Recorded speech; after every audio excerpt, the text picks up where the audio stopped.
So my plan for today is to continue going over Chapter 2 questions, maybe refresh one more time if it wasn't clear what these questions look like and the basic takeaways I want you to have from Chapter 2. And then very, very briefly, I want to introduce Chapter 3. I don't want to go into the big spiel that I have for Chapter 3. There just isn't time. I want to get to some Chapter 3 problems by the end of class today so that you're well on your way to being ready for Friday when Chapter 2 quiz and Chapter 3 quiz are both due. We're mashing Chapter 2 and Chapter 3 into a very short period of time. There's more breathing room later in the semester, as you can see, with Chapter 5 having 2 weeks and Chapter 6 having 4 weeks and so on and so forth. So we are condensed here and don't expect this same pace to be what we do the entire semester. All right, so let's jump right back into another attempt at the quiz and see what kind of problems we can look at and what we can learn from them. All right, let me make sure I get an open answer question in here. If I have one, I'll try that one first. Okay, we do have one. All right, this is a make or buy decision. All right, so let's try this one first. So a firm currently buys an important input at a cost of $39 per input unit. Each finished goods unit requires one input unit. All right, that sounds simple enough.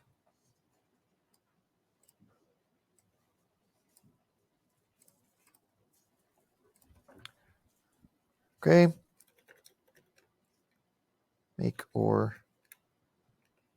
Change the keyboard on me over the weekend.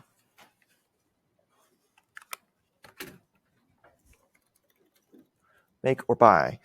Okay, and so we have make. No. We have buy.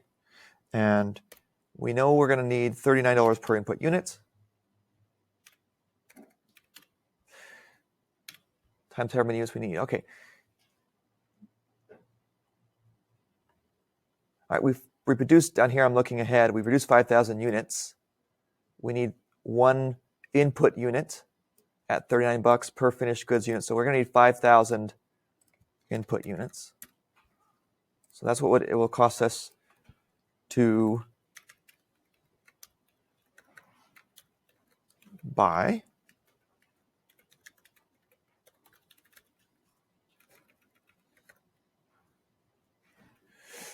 Okay. Alternatively, the firm could use 1,500 square feet of factory space to make the input, because now we're in make land here. These 1,500 square feet of factory space are currently leased to another firm for $51,253 per period. All right, so currently we're buying, and we earn some revenue, $51,253. We earn. I'll put a space here to make sure that's clear. Just one type of revenue. And we're going to have a separate line of revenue up here. We earn some lease revenue. When we buy, we will earn $0 of that revenue when we make. We also aren't buying any. We would drop our purchase cost. To make the input, the firm would need to acquire equipment at a cost of $64,000 per period, and labor at a cost of $86,000 per period, just rounding it off so I can read it more simply. All right, making the product in-house will probably increase the quality of the product, thus increasing the sales price by 7%. Currently, each finished good is sold for $119, and the firm produces and sells 5,000 again, 5,000 of those units. All right, so we can fill in the rest of sales revenue here. We currently have 5,000 units that we sell for $119 each. So that's our revenue in our current situation of buy. If we make, then we're going to be able to sell 5,000 units times 119 times 1.07. So that adds 7% right there. I mean, mathematically, those parentheses aren't necessary, but I think it helps you formalize what we're doing here. Maybe it helps you conceptualize what we're doing here. We're taking that price, increasing it by 7%, and then multiplying that new price, because we have higher quality goods, by the 5,000 units that we can sell. So our revenue should go up, looks like, by about $40,000 by making. Okay, so we can now get profit for each alternative.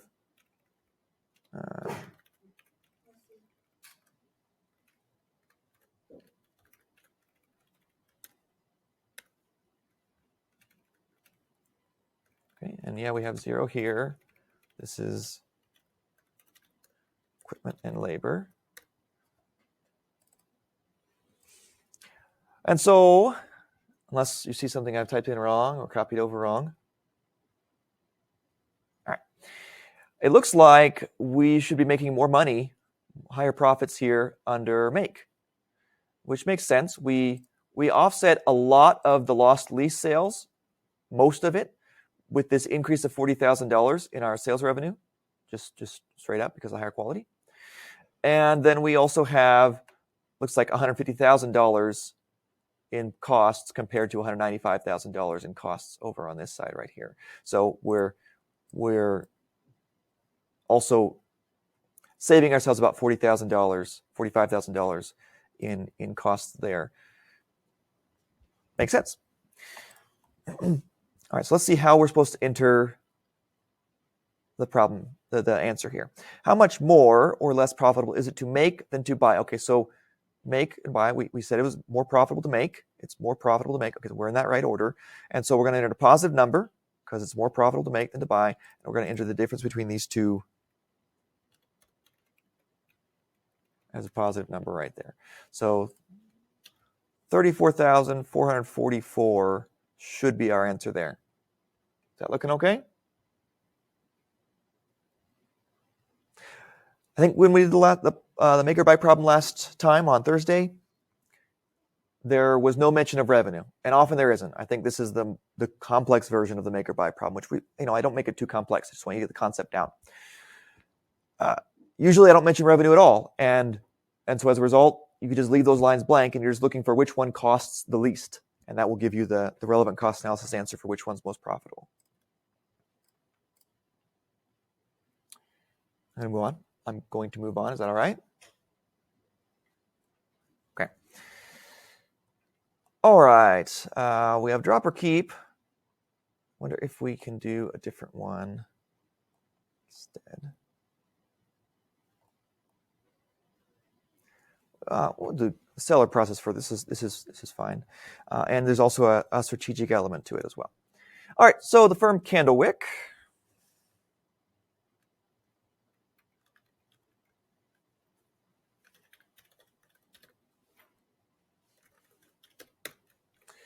Candlewick is going to be selling and processing further. Deciding between those two. All right. The firm Candlewick Incorporated produces candles as well as an essential input for that product, candle wax. The input can be sold for a total input of candle wax here can be sold for a total of $15,000 of revenue. Okay. If we sell it right now, $15,000. There we go. Candles, which is the processed further product, can be sold for a total revenue of $50,000. All right, we process further, $50,000. Processing candle wax further requires machinery and labor. The machinery is leased for $9,000 per month. Labor salaries are $15,000 per month, and there are $12,000 of other costs per month also incurred. So we have costs over here that would be required. We have machinery, we have labor, and we have other. They're required if we're going to process them further. We have $9,000, we have $15,000, we have $12,000. So I think it's fairly simple to say, look, $36,000 is the cost to process further, and we increase our revenue by, looks like $35,000. So it doesn't look like it's going to be worth it to process further in this case. It's going to cost us $36,000 to make candles out of the candle wax. We're only going to earn an extra $35,000 of revenue. Let's read this last strategic sentence, just one sentence here. Selling the completed product candles works better for Candlewick Incorporated's distributors, which already have an overabundance of suppliers of candle wax. So the distributors in the supply chain They're like, well, we have lots of candle wax people. What we want from you is candles. So strategically speaking, that would suggest that there's maybe a push towards processing further. So the strategic cost analysis, what I want you to take away from the sentence is the strategic cost analysis would say we should process further. Whereas we just said selling is more profitable on the relevant cost analysis side. And so let's find the answer choice that fits that. Looks like relevant cost analysis recommends sell the input as is. And let's make sure we formalize that.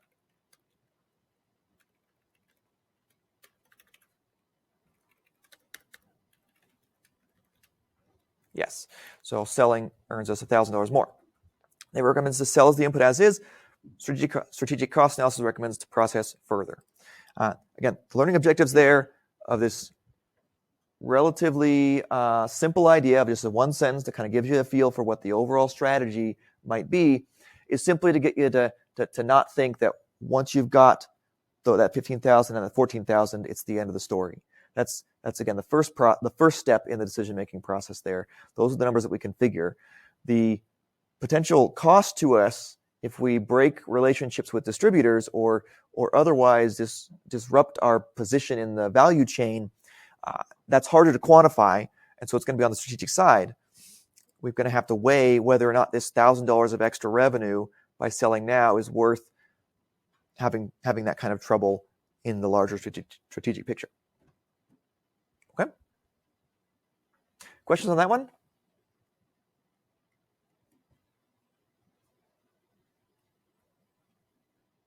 Overall, how are you feeling about chapter 2?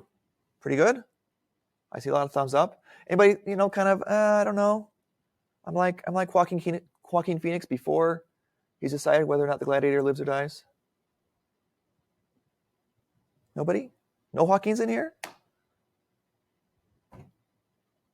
Okay. All right. Well, let's do one more, just so we can say we've done all three of the three. Now, there are 4 archetypal decisions, but there really aren't any special order decisions in chapter 2. I don't think I have any in the test bank. Maybe there's 1 or 2. It's not very common because we're going to hit that hard in chapter 3. It's much more amenable to continuous analysis through the algebra of chapter 3 than the dichotomous analysis of here's one choice or the other, which is what we do in chapter 2. All right, so let's just hit the third one here, which is a keep or drop decision, and I really want one. So I think I might roll again with the no, I've got just the one I want. I want one that is an add or don't, because it's the same analysis as a keep or drop decision. It's just the words are different. It's add or don't versus keep or drop, but the same idea. Either we have the segment in one of the options or we don't have the segment in the other. It's just a question of which one is the status quo. Do we have it already? Then it's a keep or a drop decision. We're deciding whether to drop an existing line or region or factory or whatever. If it's add or don't, we don't have it right now. Currently, we're in what would be the drops section as the status quo. We're deciding whether to add it or not. But the ideas are all the same. Just the wording changes depending on whether we already have it or not. All right, so I must have been in a goth phase when I wrote this question because it's really weird. A firm called Unconventional Disruption. Put it up here.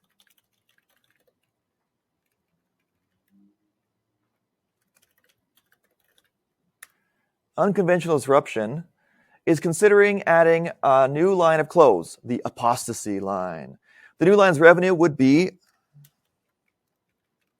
so we have add, and I'm going to space it out one more in case I need to label these things, and then don't add.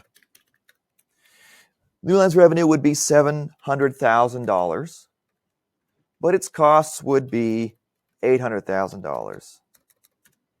Sounds open and shut, right? Oh, yeah, we should stop there. Oh, if only I had stopped there. But I keep writing.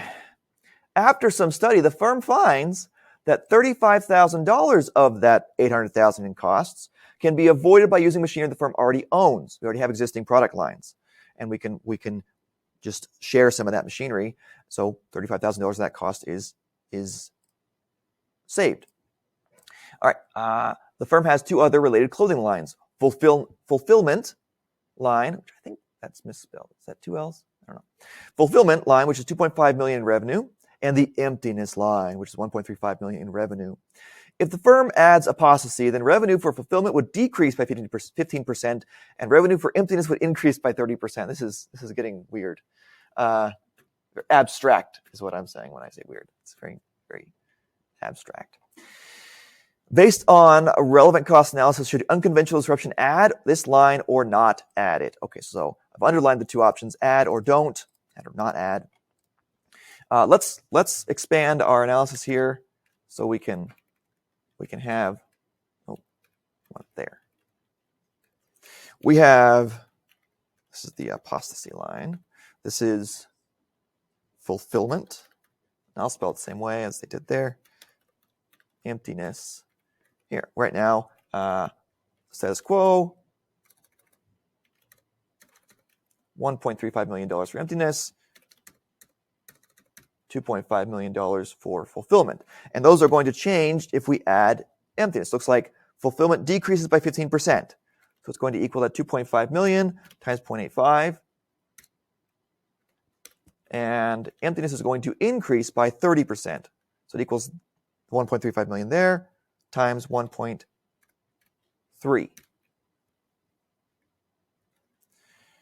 All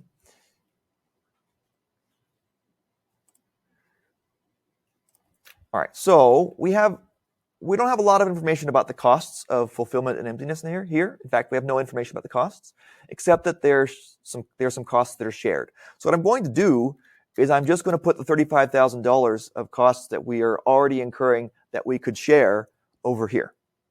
We have more costs, surely, but the only thing we need to reflect in this don't add line is that, which is the status quo, what we're at right now, is that we have $35,000 of costs that are the same costs we would be incurring if we added apostasy. You could also decrease this by $35,000 if you wanted. You want me to do that instead? Is that how you're going to set it up? You want that? So one person respond, so that person nodded their head. So I'll do that. Okay, fine. Twist my arm about it. $80,000 minus $35,000. Don't do both though, either one or the other, because you want the net to be 35,000. All right. So profits, and we're not getting a full picture of the profits, but we are getting a good differential picture between the two options. Again, we don't know how much fulfillment and emptiness cost. The fulfillment and emptiness lines cost. It's not a philosophical argument that I'm making. We don't know. We know that the difference is, though, between the two options. So this is our profit, as it were. No, I'm going to sum them.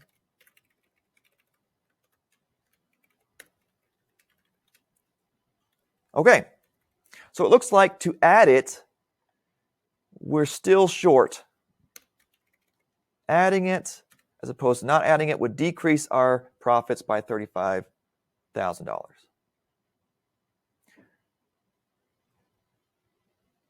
Make sure. Yep. So this is the $800,000 that the apostasy line will cost. With the $35,000 of cost that we are able to cannibalize from the other lines and share. So this reflects the new costs from apostasy that we weren't already incurring.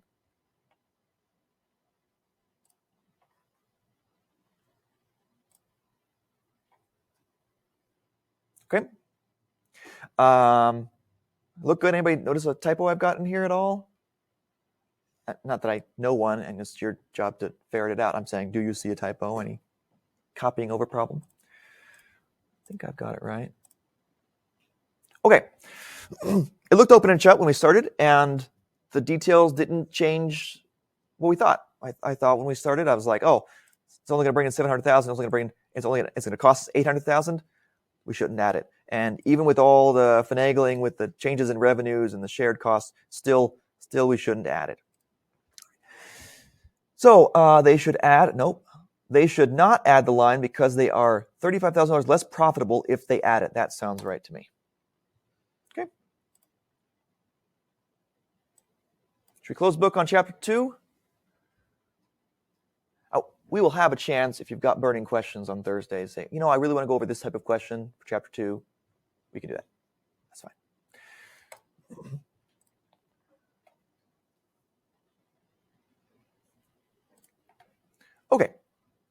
actually, since we'll go over both questions here. All right, we'll go back to the modules. Now we're done with module 1, Introduction Chapter 2 and Chapter 2. And now we're into Chapter 3.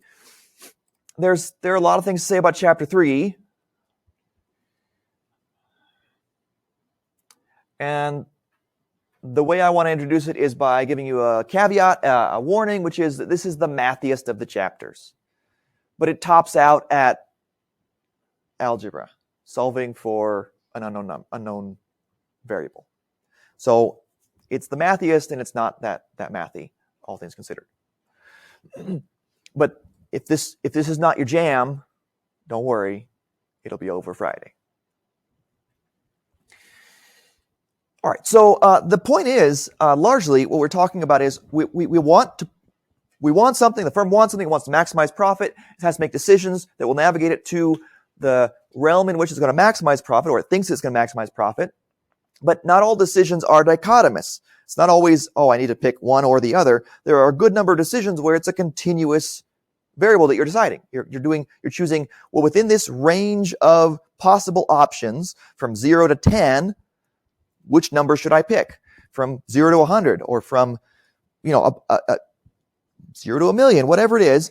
We have a lot of different, in fact, strictly speaking, there are infinite number of possibilities, given the continuity of the line that we're drawing out there, and it just doesn't work well to say, okay, well, I'm going to build a column for every dollar difference from $0 to $100, and then we're going to decide which column in relevant cost analysis style is the most profitable. Instead, it's much better to phrase the decision as an equation and then solve for the optimal missing number that you're deciding, which typically in these problems is the quantity. At least in the special order problems, it is the quantity. So I start by introducing the idea of special order, or rather up here, special order problems, and to link in Chapter 2 to Chapter 3. Because what does a special order problem mean? What it means is you've got a special customer. At least they think they're pretty special. So special that they think they can negotiate a special price. And maybe they are pretty special. Usually that means they're a big customer. They're going to give you a really big order, and they're like, I'm doing you a favor by giving you a lot of volume here. Maybe you can do me a favor by giving me a discount for the bulk purchase. So usually these are, or the way we're approaching them here, they're negotiated on a one-off basis, and you need to know where the negotiation should land. What is the floor at which the minimum you're going to accept for the special order problem, or the special order? What's the minimum sales price we can afford? And that's how special order maps into this. We're going to have to solve for, okay, what's the minimum price? Now price is the variable we're going to solve for. But it also lends itself to an entirely separate thing that we do here. And so algebraically here in the textbook, I point out that we can make a fundamental distinction about costs. And once we do this, once we split up costs into two things, the rest of the chapter is going to follow naturally from it. And those two things are fixed versus variable costs. And I've used the word variable costs in a few of the Chapter 2 questions, but you didn't need to know what that meant. And I'm sure you all know what it means. But you didn't need to know what it meant to solve the problem. You just know it's a type of cost. So a fixed cost is one that doesn't move up or down with volume, at least not in the relevant range is what it's called, not in the near term. Eventually, every fixed cost will move up or down with enough volume. They're all step costs eventually. Even you get big enough, even Amazon has to build a second headquarters. You would think you can only have one head, but they're a two-headed monster now, I guess. So you eventually don't have fixed costs truly, but for decision-making purposes, what we can decide within the range that we're talking about, whatever the decision is that we're talking about, you just assume it's fixed. Whereas variable costs do move reliably up and down with volume. And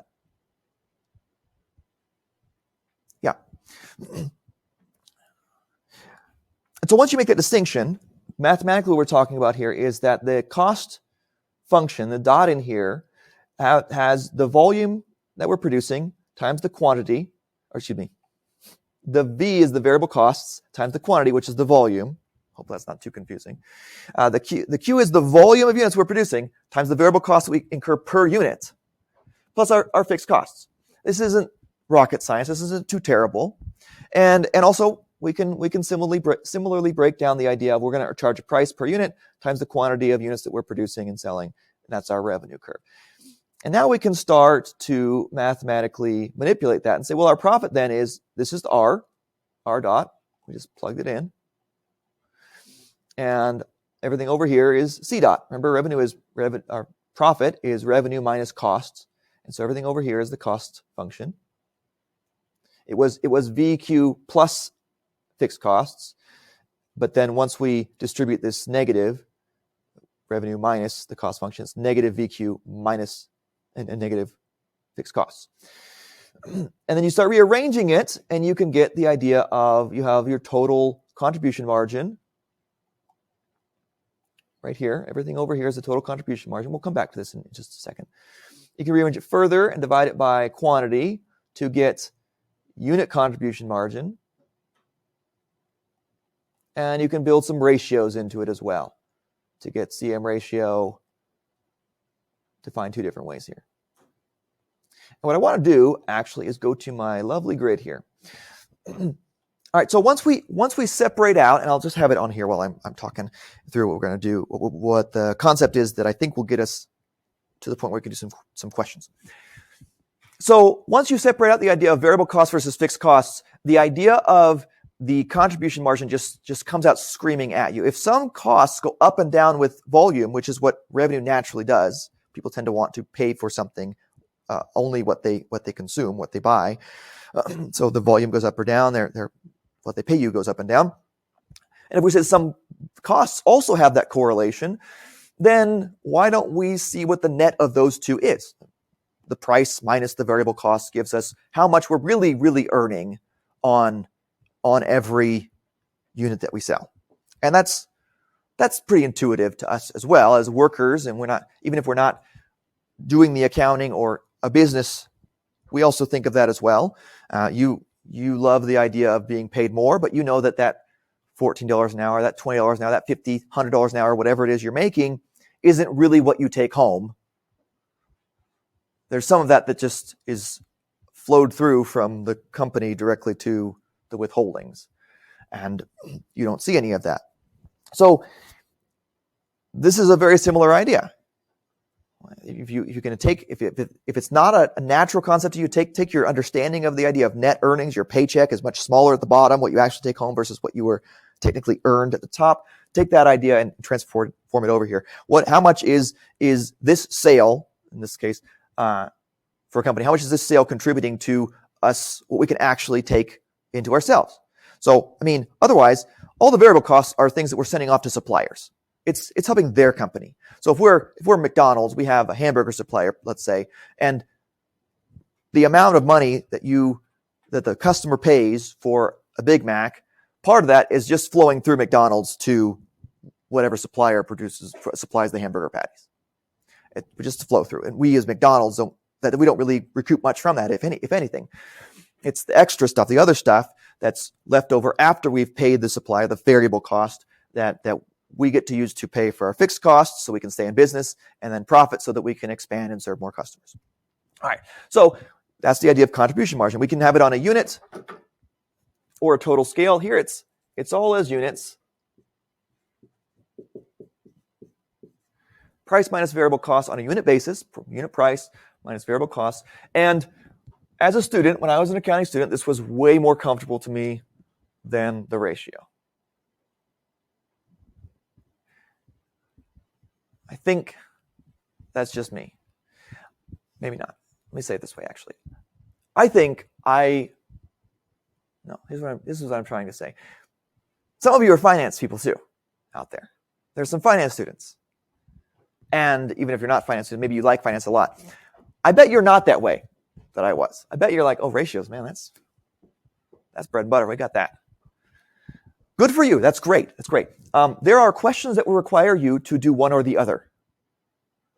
You'll have to figure both of them out because later on, after a while, I realized, there are just some things that are easier to do with the ratio, even though it doesn't come as naturally to me. And I had to build up my skills and say, okay, well, figure out this ratio and what does it mean, and so on and so forth. Really, if it helps. So unit contribution margin is unit of units sold here. So this is the contribution of a unit sold. Whereas CM ratio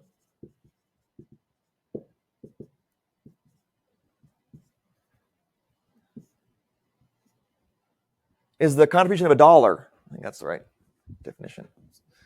Camera goes on and I go blank in my head. Yeah. I put R instead of P for revenue. Not follow my own rules. All it's saying is, instead of every unit that we sell, how much do we maintain, how much do we keep for our fixed costs and profit? It's saying for every dollar of sales, how many cents do we keep for fixed costs and profit? And they're connected. You can just take the unit CM, divide by P, like we have right here, and get the CM ratio. You can take the CM ratio, multiply by P, and you get the unit CM. And both of them can lead you to target profit. And so a good number of the types of questions I'm going to ask on the quizzes are target profit questions. And you either have legit target profit questions or break-even questions. Because break-even questions are a subtype of target profit. It's where the target profit is 0. How much till we break even, earn 0 profit? And then, related to that, we have, for example, margin of safety questions. There's a term we'll use. There are also degree of operating leverage questions.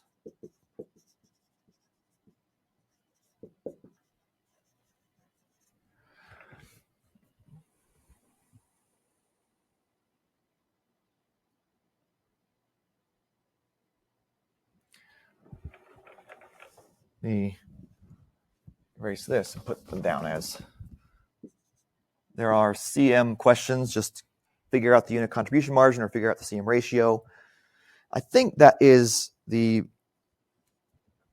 good start here of what this means. So in break-even analysis, we're solving for the Q that gets us to 0 profits. So notice these two squares.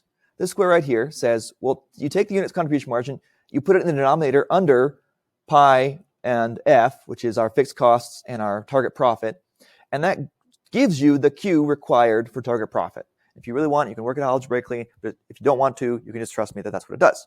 Basically, if you divide this right here by unit contribution margin or this right here by CM ratio, it gets you either quantity of sales or dollars of sales that you need in order to reach the target profit. And those two can interchange by multiplying by the price per unit. And then, like I said, break-even analysis is a subcategory of that where we're doing the same thing, but look, it's just F in the numerator here. It's just F divided by unit contribution margin and F divided by CM ratio. There's no pi plus F because we said pi equals 0. That's a special case of break-even analysis. We're saying, well, at what point do we equal 0? And here I define margin of safety as a subcategory, a follow-on for break-even analysis, or defining the break-even point, I should say. We're saying, well, we have some current sales number. How far is that from the break-even point? So you need to know the current sales number and you need to know the break-even point, and then you can find the difference, and that's the margin of safety. And you can do that either in dollars or in units. Margin of safety in this many units. We could lose this many units of sales and still break even, or we could use this many sales dollars and still break even.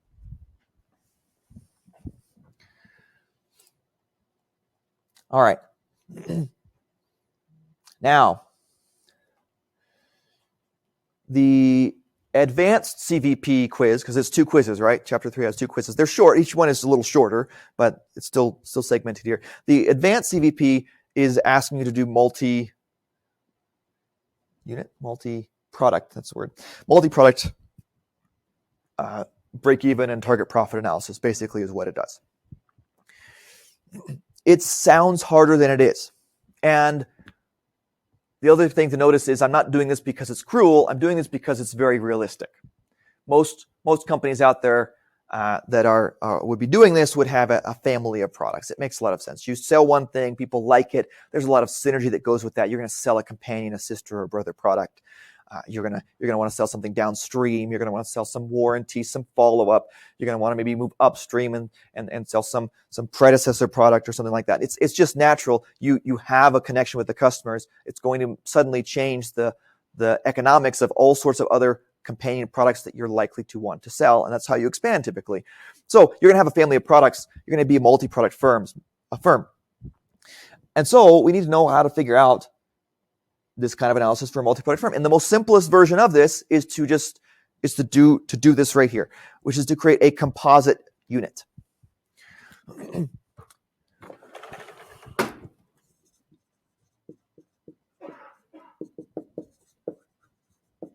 Or a bundle of units. So when I say composite unit, if you want to think of it as a bundle, then that's great too, because it'll work the same. The basic idea here is we're going to go back up to everything here, and we're going to take every time it says unit and just replace it with the idea of a composite unit, a bundle of units, at the sales mix that we have for our different products. So if we have product A, B, and C, and we sell product A, we sell one of it at a time. For every one product A we sell 2 product Bs and 3 product Cs. We have a sales mix of 1 to 2 to 3. And we can build a composite unit that incorporates the idea that there's a bundle of packages. We're going to pretend that everybody who comes into the store has to buy 1 product A, 2 product 2s, and 3 product Cs. And that's just the bundle that they always buy. And if they don't, we throw snowballs at them or something. That's it. No, it's not allowed. We're going to pretend that's what they have to do. It's basically what we're saying. And then we're going to do all the math as if that's the way it works. And then it works out. We can take all of our knowledge from single product firms and transfer it directly over into multi-product CVP analysis as a result of that. So we're going to build these composite units. All right, so here is an example. We have a hardware store, it looks like. We sell hammers, nails, and saws. We sell 2 hammers for every 5 boxes of nails for every 1 saw. So 2 to 5 to 1. And if you prefer, we can put that in percentages. So we have 8 products total in the bundle. So 2 over 8 to 5 over 8 to 1 over 8, which translates into 25%, and then 62.5%. Those dots are all blended together. I'll separate them out a little bit more. 25% to 62.5% to 12.5%. Yeah, that was my great accomplishment that let me be a PhD, as I memorized the percentages for eighths. Yeah, go me. All right. Yeah, so we can convert them into percents or decimals or whatever. We have 0.25 to 0.625 to 0.125, whatever it is. But we have a sales mix. We're just going to assume that this is the bundle. You come in, you got a bundle of dangerous stuff here. You don't want to swing that around too hard. Of hammers, 2 hammers, 5 boxes of nails, and 1 saw. And so we're going to take out our handy-dandy Excel and figure out what that means from a cost volume profit analysis perspective. So we have hammers and nails and boxes and saws. Okay, and we have a sales mix. You know what? I think I'm going to actually do it this way. And I'm not going to get to the sales mix just yet. We'll come back to that. What we want, though, is we want to say, look, each one of these units has a unit contribution margin. Each one of these products. The hammers earn us a certain amount of contribution.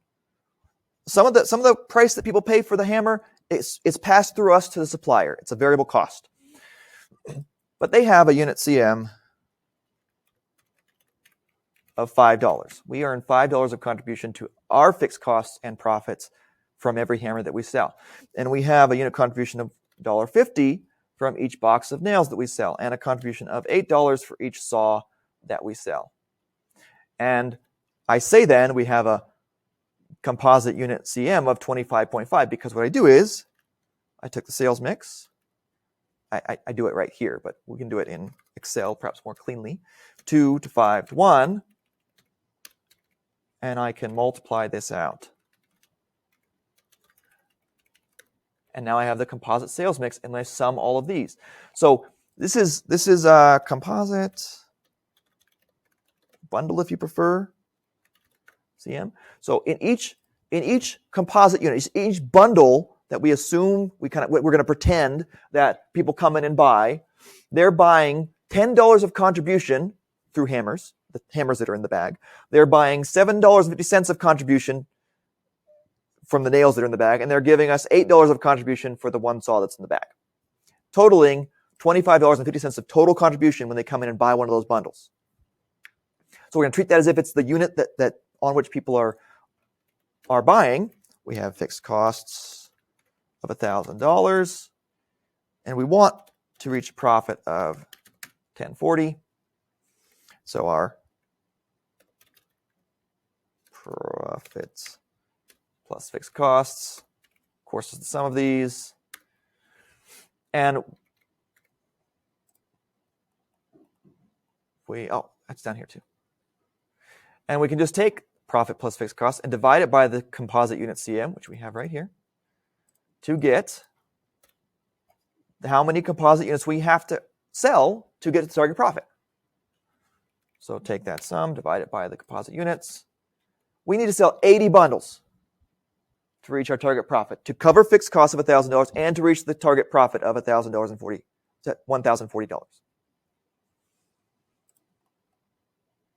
Okay. Now I didn't stop there, did I? I need 80 composite units, doing the math right here. And then, so I said I didn't stop right there, and the problem usually won't stop there either. Usually, there are like one or two that do stop right there. Most of the times I then say, at target profit, how many hammers are you selling? Or how many boxes of nails are you selling? And if you put 80, which almost always will be an answer choice that's available to you because I'm mean, you will get it wrong. Because that's not the number of hammers or nails that you're selling. That's the number of bundles that you're selling. Each bundle has a certain number of hammers and nails. Now, by chance, it's the number of saws that you're selling because there's one saw per bundle. But usually it doesn't work out that way. So instead, what I do with the example here is I say, oh, well, I'm going to ask you how many hammers specifically you need to sell to reach the target profit. Well, okay, there are 2 hammers per bundle. So we're going to take that 80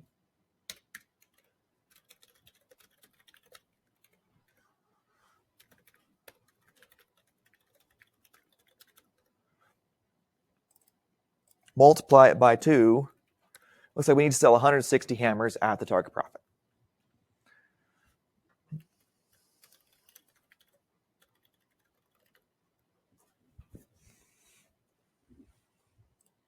Okay. Does that sound okay?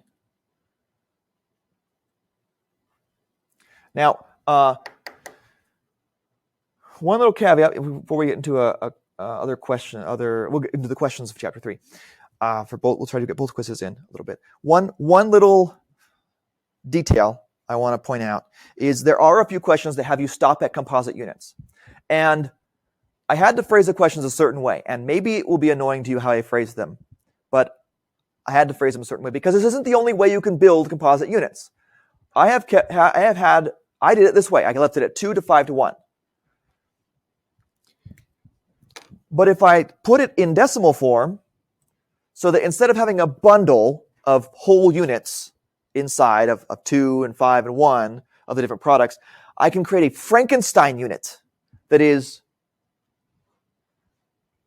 25% hammer, 62.5% nail, and 12.5% saw, which would be really kind of freaky to see in the hardware. I don't know. I wouldn't want to buy that. I wouldn't want to be there if the lights go out. So we can create a Frankenstein unit like that. 0.25, 0.625, 0.125. And I did something wrong. Oh, what I did, there it is. And we get the same number of hammers at target profit, 160, like before. It didn't work out at first because I didn't reference the cell. I hard-coded the 2 in there, the sales mix for hammers. Once I change that, still the same number here. But because we changed how we did the sales mix, we changed how many bundles. We changed what a bundle means. It's not a bundle of whole units. It's one unit that's like fractionals of the different products that were in our family. And so how many of those Frankenstein units we have to sell is 640.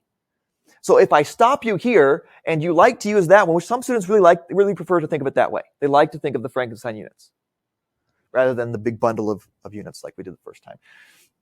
And they both get the same answer at the end. So I have to phrase some of the questions, a couple of the questions that have you stop right here. I have to phrase those ones to say, all right, well, I want you to do the sales mix this particular way. All right, so we come across that, we'll cross that bridge and you'll see what I mean. So let's start with the non-advanced, the just blank normal CVP. CVP stands for cost, volume, profit, because that's what we're dealing with. We're dealing with new definition of cost, of splitting cost into two, and from that follows the idea of solving for volume or price in the case of special order decisions, and thereby maximizing profit. Okay, so Smug Incorporated makes custom t-shirts. The firm specializes in commemorative t-shirts for large gathering of baby boomers. The firm typically sells shirts for $10 each, and each shirt costs $3 in variable costs. Okay, so what's our unit contribution margin here? 7. Yep. The $10 price minus the $3 in variable costs. Organized for one such gathering, approached the firm asking for a special order of Kentucky Derby themed shirts. They need 1,000 units for their order. There are 2 unique circumstances for this special order. Now, the first thing I do is I go over a special order problem, which I didn't cover that. I went over this target profit. I introduced the idea at the beginning. I talk about it at the beginning, but I don't actually go over that kind of problem until the end of the chapter 3. So let's talk about that real quick. Here is the equation. If you want, you can just memorize this. The floor price for a special order decision is largely determined by variable costs. However, if there is, like in this big chunky paragraph in the middle here, it starts with organizers, if there are certain fixed costs for accepting the special order, then you also have to raise the price of each unit to cover those fixed costs, which is the F over Q here.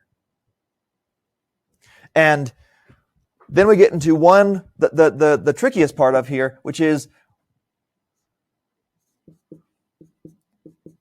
one of these fixed costs is limited capacity.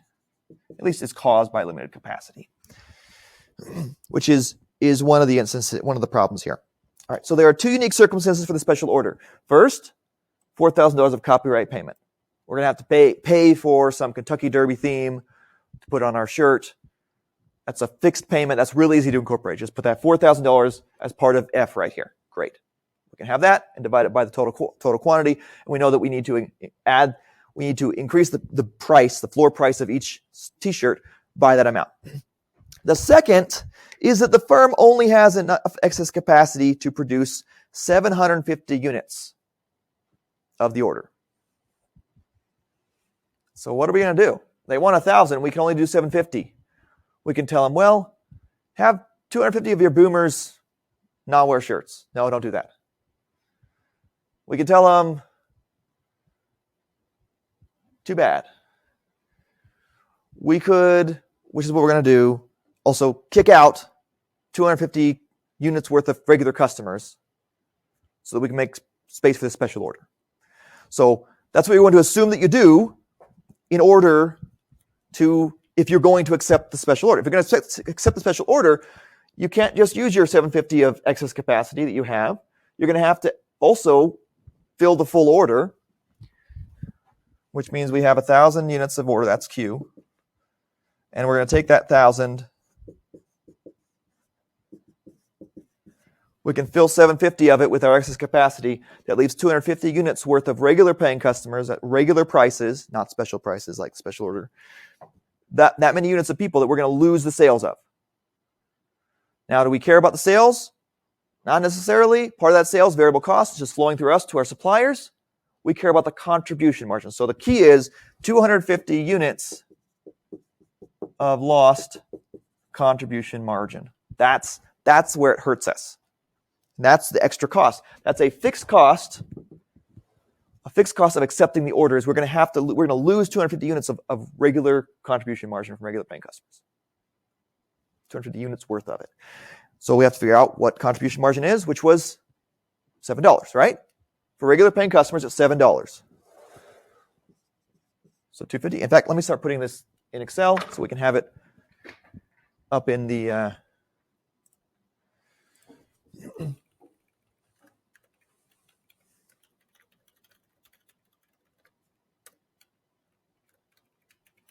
up in a canvas. And now we have smug ink. Okay, so we have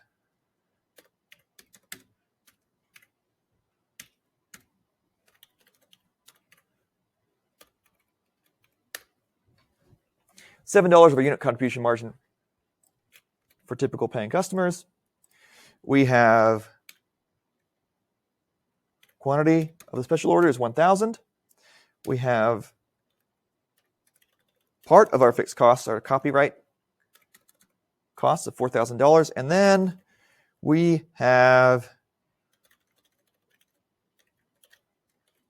cost of lost sales. We're going to have to figure that one out. So we're going to have the 1,000 quantity.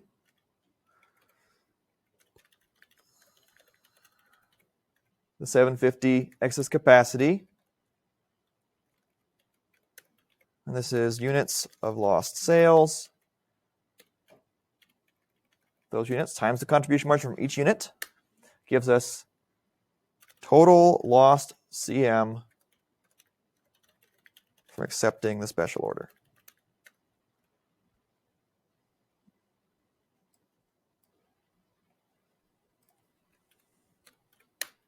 All right, so the cost of lost sales is $1,750. So let's put it in.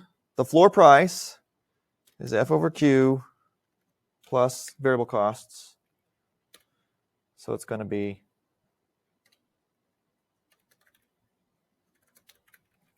sum of these two. That's the F divided by the quantity plus our variable cost of $3.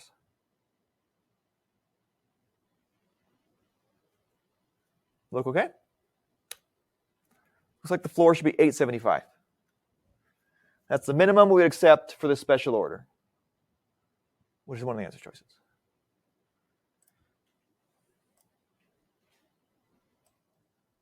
Any parts you want me to run over with that again?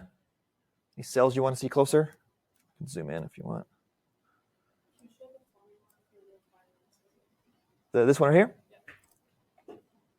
Yeah, it's up here. Sum of these two is really what we want. 4,000 and 1,750 in the numerator divided by the quantity of 1,000, and then we're adding $3 to that.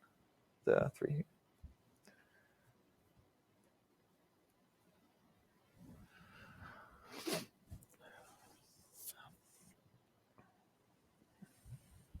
If we have no fixed cost for accepting a special order, it's a very easy question. Just variable cost. That's it. In fact, I think one textbook that I had when I was a student had this little square story told about the idea that some bus lines would sell you a ticket for $1 if it was like right before they were about to leave, because you're basically negligible as a variable cost to them, and they'd rather have the $1 than not. If you've got an empty seat, let's put your butt in that seat for $1. It's better than nothing. So if they have variable cost of 0, they'd rather negotiate the price of anything above the variable cost, if their costs are essentially 0 for you being in the bus seat, then yeah, they'd rather have you in there than not.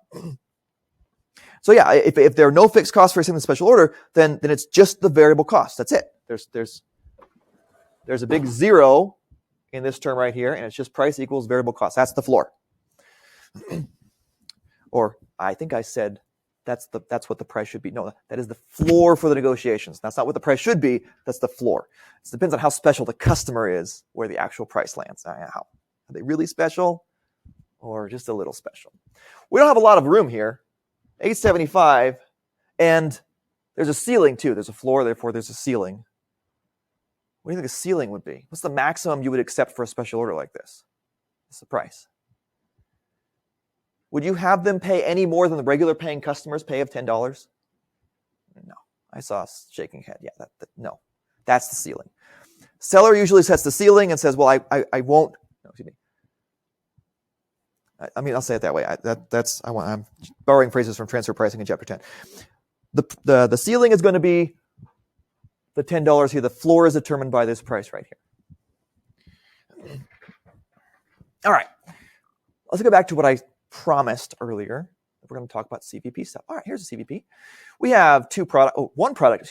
Firm sells one product for a price of $11,000 with variable costs of $10,000. The product is a jetpack, by the way. We also sell a second product, jetpack-based life insurance, for a price of $2,000. I think that's a little low. Variable costs are $1,080. All right, the firm has total fixed costs of $1 million. How many unit sales of jetpacks are required to earn a profit of $6 million? So I guess I lied to you earlier, and this is a multi-product question sneaking into the CVP quiz. Don't think there are that many of those, though. Usually they're these kind right here, the next one down. Well, we know how to do the multi-product ones. So this is the jetpack firm. Okay, they have two products. We have a jetpack and then life insurance. So that's a good combo. I'm going to copy over information for this is the price per unit, and this is the variable cost per unit. I'll put VC if that's. I usually put V, just a plain V in the textbook here, but I'll put VC if that helps you understand. 10,000. Variable cost $10,000 for a jetpack. We sell them for $11,000. Life insurance, we sell them for $2,000 per unit. And it costs us $1,080. We also have fixed costs of $1 million. Okay, what do we next? Well, sales mix. What is the sales mix in this question?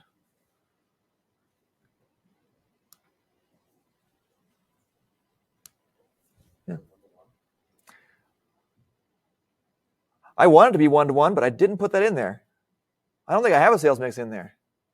Theoretically, you could have somebody buy multiple jetpacks and just one life. I've only got one life to insure. So, can we solve the problem? This is my play action pass here. This is one of those that can't be determined. How sneaky. You thought you were going to flex your multi-product CVP muscles, but I juked you out. Sorry. All right, so next question. So then therefore, the rest of these, which is composite unit, CM. Oh, what we need is, we can figure out the unit CM, which is the next. Figure out how much we're earning per, but we don't know how many of these two go into a bundle. Yeah, I don't think anything in there says it has to be 1-to-1. And I think there are other versions of the question that do specify it. So yeah, this is the one where I'm making it fun for you. All right, a firm sells smart refrigerators for a price of $6,000. All right, smart fridge. We have just the one product. So we have price, variable cost, unit CM. We have price of $6,000, variable cost of $4,800, and we have fixed costs down here of $12,000. Okay, so first of all, let's figure out unit CM here. $1,200 per smart refrigerator that we sell. Great. Okay. Now, the question stem here says, what is the firm's margin of safety? What's margin of safety defined as? Remember? Perfect. And what you're doing, right? Difference between current sales, or in this case, the sales in this hypothetical of 100 smart refrigerators, and break even. Exactly. So we've got to figure out break even first. So break even, do we have what? How do we figure out break even? What is that? What's the break even point? Yeah, that is right. It's at profit of 0. We still have to cover our fixed costs though. So we've got how do we let's go up the other ones since technically. So yeah, right here we have our unit contribution margin and we've taken the profit out, but the key function here is we put unit CM in the denominator. We've divided by contribution margin. And I imagine if you would have continued with that. Yeah. So a profit of 0, covering our fixed costs, we sell 10 fridges. Or let me say it that differently.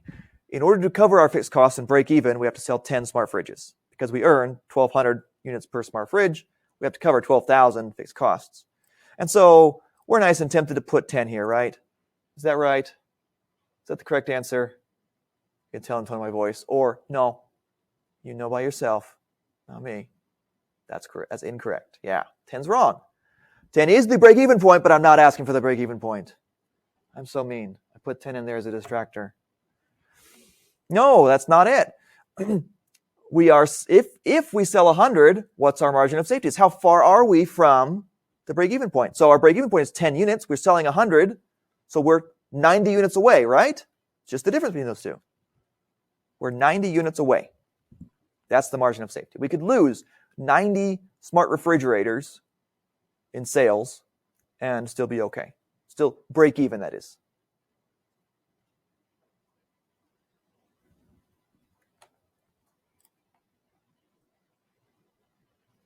Okay.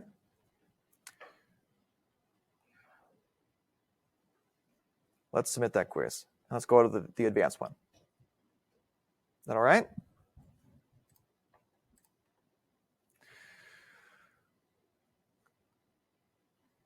Okay.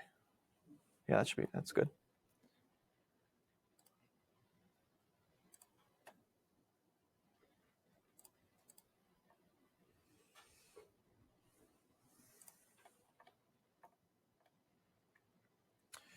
All right. Okay. We'll come back to question 1. We'll finish up with question 1. Let's start instead with much more traditional question like this. All right. So this jacuzzi company, going down to jacuzzi, we have 21 jet jacuzzis and also a jacuzzi skimmer. 2 products.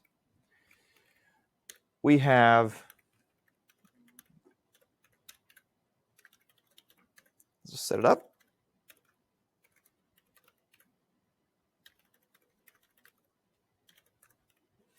The price that we charge per 21 jet jacuzzi is $10,000.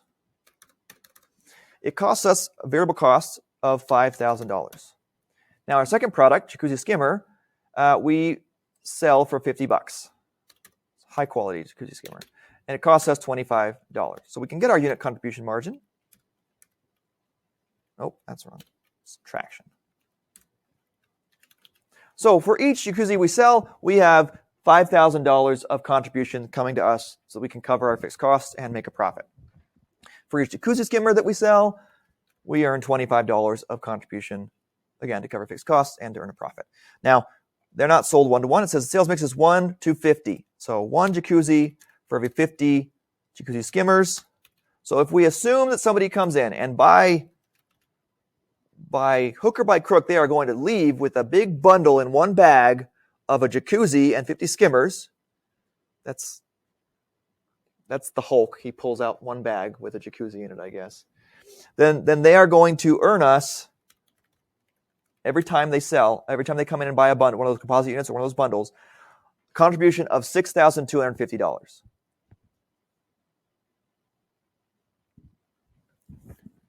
All right. We good so far? Is that all right? It's not. It's okay if it's not. I'll keep going. We have fixed costs of $940,000. We have a target profit of $1,060,000, which, you know, it just so happens that these two sum to a nice even $2 million. Somebody's nice out there. So here we have pi plus f, or f plus pi as it's been called. Yeah, I'll just put it in plus fixed cost. And this is going to be the numerator.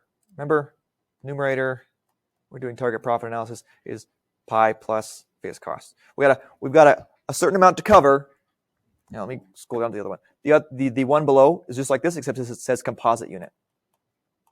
The one below right here. There we go. Composite unit. We've got composite unit CM right here. We need to divide our profit plus our fixed cost. This is what we have to cover. When I say a target profit, usually we have a target profit of a certain amount because we think that's what is kind of owed to the investors. That's the amount. Maybe it's incorporated in that is the idea of some sort of cost of capital. We're setting a target profit to include that. So it's almost like a separate fixed cost. We're going to include it in the numerator and just say, well, overall we have to cover these costs, these two together, $2 million looks like. Per unit we're going to sell, we earn $6,250 to that, and so we're going to sell a certain number of units, which is just simply going to be division then.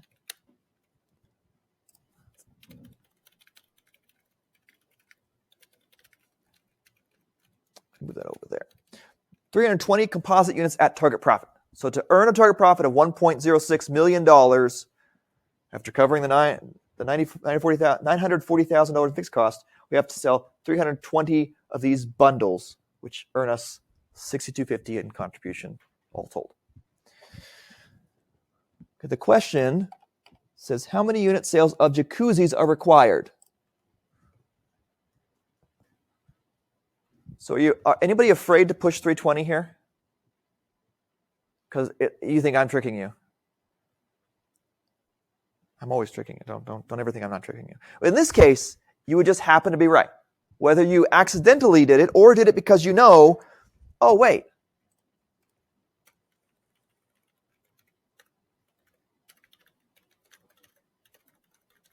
There's one jacuzzi per composite unit. So if we're selling 320 composite units, we're selling 320 jacuzzis.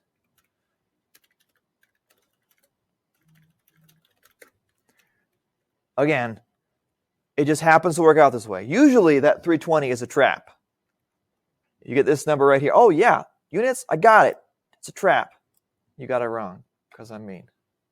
I was nice to give you 2 million to lull you into a false sense of security. But in this case, sales mix is one jacuzzi per bundle. Let's come back up to this one right here. And it's faster than you think. All right, this is one of the problems that requires you to use CM ratio, because there's a really cool trick you can do with CM ratio that you can't do when we have to chart it all out in the table in Excel.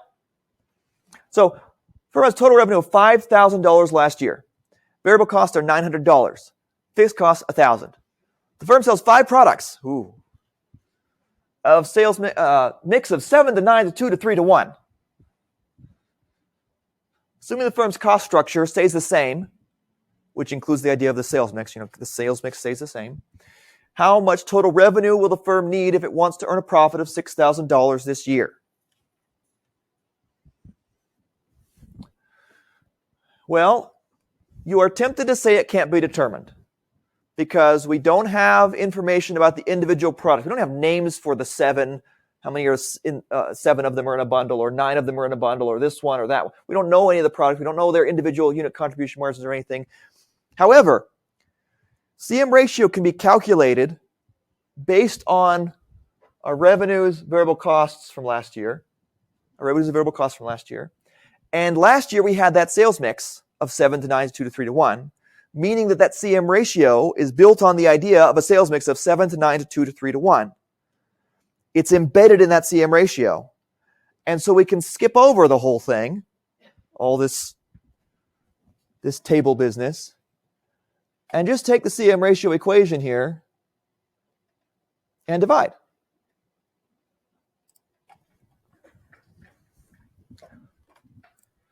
So let's do this. This is the CM ratio problem. Let me tell you what I mean here. We have total revenue, $5,000. Total variable costs, $900. I'll spread out enough. And so then we have total contribution margin of $4,100. If I could learn to subtract instead of multiply. There we go. And we have CM ratio then.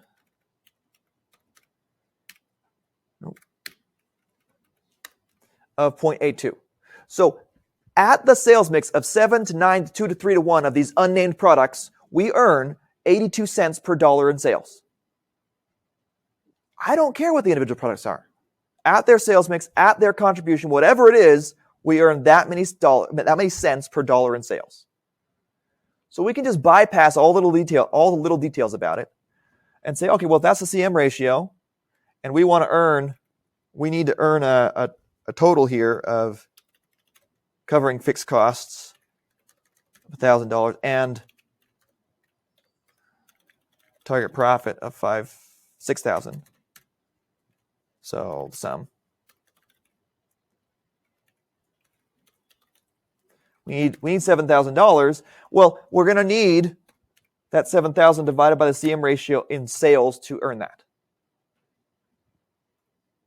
So I've just taken what we need, the numerator, fixed costs plus target profit, and I divided it by 0.82 because we need a certain number of sales, which is larger than what's contributing to that 7,000.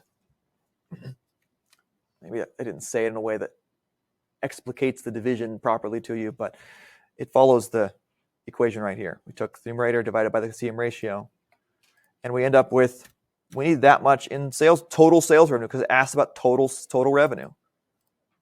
We can bypass it, and CM ratio is the tool for that. So if you're like me and you love unit CM, but you hate CM ratio, there's sometimes that you can't get there without CM ratios. You gotta make friends, make nice. All right, that's it. So Thursday we'll give a good chance for you to ask particular Chapter 2 questions if you're concerned about them or want to review, whatever. We'll go back over Chapter 3 questions, and I think I'll also have a little more flesh to put on the theory of it. There's a little video. I want to tell a story or two. I think it'll be fun. Thank you.